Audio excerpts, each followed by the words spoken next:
कृषि प्रधान देश नेपालमा वर्षेनी बाहिरबाट आयातित कृषि उपजमा भर पर्न थालेको छ। खाद्यान्नदेखि तरकारीसम्म र अनेकन कृषि उपजहरूमा नेपाल क्रमशः परनिर्भर बन्दै गएको छ।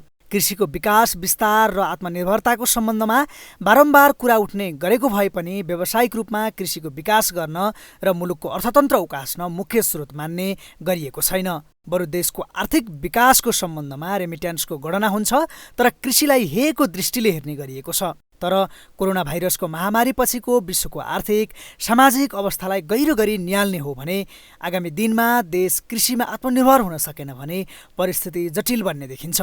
खास गरी कोरोना सङ्कटपछि खाद्यवस्तुको बिक्री वितरण, आयात निर्यात धेरै देशहरूले बन्द गरिसकेका छन्। यस्तो अवस्थामा देशमा खाद्यान्नको उत्पादनमा वृद्धि गर्न सकिएन भने भोकमरीको अवस्था सिर्जना हुन सक्छ। कमसेकम हरेक परिवारलाई उसको आफ्नै कृषि कर्मबाट खानपान गर्न पुग्ने सम्मको आत्मनिर्भरता आवश्यक छ र नेपालको भौगोलिक अवस्था, मौसम, पर्यावरण र हरेक हिसाबले खेतीपातीको निम्ति उपयुक्त वातावरण रहेको छ। यसर्थ हामीलाई कृषिमा काम गर्न प्राकृतिक रूपमा ठगिनुपर्ने अवस्था छैन। आत्मनिर्भर हुँदै निर्यातसम्मको अवस्थामा हामी पुग्न सक्छौँ। तर यसको निम्ति सरकारले उपयुक्त कृषि नीति अवलम्बन गर्नुपर्ने र खेती प्रणालीलाई परिमार्जन गर्नुपर्ने पनि विज्ञहरू औल्याउँछन्। कृषिमा आत्मनिर्भर बनाउनको निम्ति व्यावसायिक खेती प्रणाली आवश्यक रहेको र हाल उपयोग गर्ने गरेका बिउ बिजन लगायतमा व्यापक सुधार आवश्यक रहेको कृषि वैज्ञानिक डाक्टर भोलामान सिंह बस्नेत बताउनुहुन्छ। युरिया मल जुन हाल्छ नि किसानले 60% 70% चुहिएर बगेर अमोनिया ग्यास उडेर जान्छ भने, अनि धान खेती गर्नलाई चाहिँ नि माटोको उर्वरा शक्ति राम्रो हुनुपर्छ भन्ने के छ। अनि त्यो गर्नलाई के नि रासायनिक मलले माटोको उर्वरा शक्ति राम्रो गर्दैन, तर अर्ग्यानिक त्यो जैविक मैले हरियो मल ढैचा भने त्यसले त माटोको उर्वरा शक्ति राम्रो। त्यसैले त्यो फ्युजन गरेर गयो भने दिगो रूपमा चाहिँ नि उत्पादन बढ्ने, वातावरण मैत्री प्रविधि पनि भयो होइन, बिउको गुणस्तर पनि राम्रो हो, माटोको सोइल हेल्थ पनि राम्रो हो भनेर यी कुराहरू चाहिँ सबै भ्योर आएको कुरा हो। हेर्नु, त्यसोमा यस्ता कुराहरू हाम्रो छलफलमा किसानले सोधै फाइदा लिन सक्नु यही प्रविधि हो। त्यस्तो भयो भने यस्ता कार्यक्रमहरू सफल हुन्छ।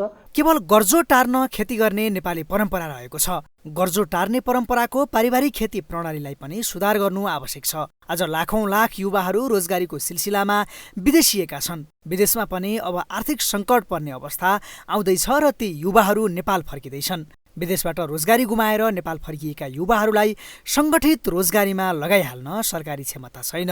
उपयुक्त विकल्प भनेको कृषिमा लगाउनु नै हो। यसको लागि सरकारले उपयुक्त वातावरण बनाउन पनि ध्यान पुर्याउनु आवश्यक छ। जनशक्ति भएको अवस्थामा कृषि कर्म गर्न सकियो भने यसले कृषिमा आत्मनिर्भरतालाई पक्कै पनि बढावा दिनेछ। त्यसैगरी कृषिमा लाग्नेहरूलाई प्रोत्साहन र आत्मसम्मान दिनुपर्छ भने उपयुक्त बजार व्यवस्थापन पनि आवश्यक रहेको छ। नेपालमै उत्पादित कृषि उपजले बजार नपाउने तर बाहिरबाट खरिद गर्ने गरिएको पनि छ।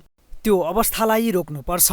विभिन्न खाद्यवस्तुलाई पकेट एरिया घोषणा गरेर जति धेरै उत्पादन गरियो त्यति धेरै आत्मनिर्भरताको बाटोमा अघि बढ्न सक्छ। तर वैज्ञानिक तवरले खेती गर्न औजार तथा उपकरणको व्यवस्था हुन सक्नुपर्छ भने राज्यको लगानी पनि कृषि मैत्री हुनुपर्नेमा विज्ञहरूको जोड छ।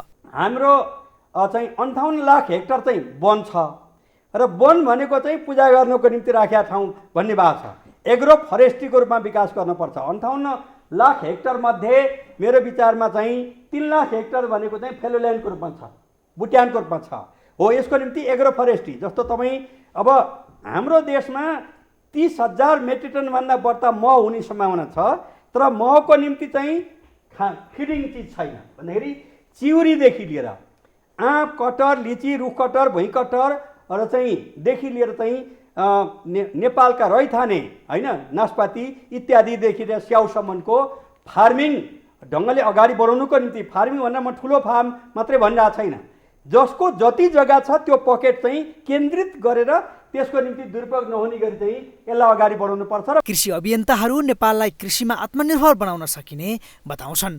तर राज्यले कृषि मैत्री नीति बनाउँदै स्थानीय तहसम्म विज्ञहरू पठाउनु पर्ने उनीहरूको माग छ।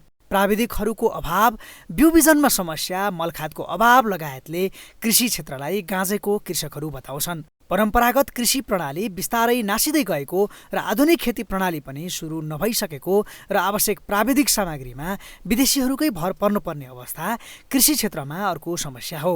सरकारले कृषकको समस्या समाधानमा चासो दिनुपर्ने कृषि अभियन्ताहरूको भनाइ छ। एउटा किसान तपाईँको बिउ खोज्न पनि त्यही दौडिया छ, मल खोज्न पनि त्यही दौडिया छ, पानी लगाउन पनि त्यही दौडिया छ, के कुलो चाहियो भनेर माग गर्न पनि त्यही दौडिया छ, अनि प्रकृतिसँग भिड्न पनि त्यही भिड्नु परेको छ। केही गरी प्रकृतिबाट बचाएर ल्याइहाल्यो भने पनि त्यसबाट बचेको चिज बजारमा लगेर बेच्न पऱ्यो भने पनि फेरि भिड्न पनि तपाईँको कोसँग भन्दाखेरि त्यहाँ चाहिँ एक खालका सशक्त चाहिने व्यापारीहरूसँग भिड्नु पनि त्यही किसानले परेको छ।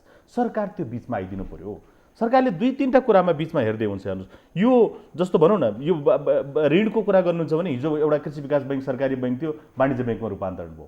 बिमा संस्थानले यसलाई बिमाका कार्यक्रमहरू गाउँ गाउँमा लिएर जाने खालका कार्यक्रमहरू बनाउन सक्यो भने स्वाभाविक रूपमा त्यो बाली बिमाले पनि धेरै चाहिँ प्राथमिकता पाउँथ्यो। अहिले यस्तो बेलामा किसानहरू धेरै क्षति बेहोर्नु पर्ने अवस्था हुने थिएन, तर बाली बिमा धेरै अगाडि जान सकेका छैन। ऋणको कुरा गर्नुहुन्छ भने हेर्नुहोस्, ऋण अब राष्ट्र बैङ्कले निर्देशन त दिन्छ बैङ्कहरूलाई, तिमी कम्तीमा 12%, 14%, 15% चाहिँ तिमी कृषिमा ऋण लगानी गर भन्छ। तब एउटै किसानका नाममा चाहिँ तपाईँको अरबौँ रुपियाँ चाहिँ ऋण गइरहेको अवस्था छ। त्यो साना किसानका कहिले पुग्ने? त्यसैले यो चाहिँ के भने उत्पादित वस्तुहरूलाई बजारसम्म पुगिसकेपछि त्यहाँ बिचमा कहीँ न कहीँ सरकार देखिनु पर्छ। मुख्य कुरा त नीति र नेतृत्व नै हो। सही नीति र नेतृत्व भयो भने नेपाललाई कृषिमा आत्मनिर्भर बनाउन समस्या छैन। कृषि र किसान मैत्री नीति बनाउँदै आगामी दिनमा आउन सक्ने खाद्य सङ्कट, भोकमरी आदि समस्याबाट मुक्त हुन र कृषिकै माध्यमबाट देशको अर्थतन्त्र उकास्न सरकारले ध्यान पुर्याउनुपर्छ। नेपाललाई कृषिको हब, उत्पादनको हब बनाउन सकिन्छ। सरकारले यसतर्फ पहल प्रयास भने गर्नै पर्छ। एबिसी रिपोर्टर विक्रम रत्न, काठमाडौँ।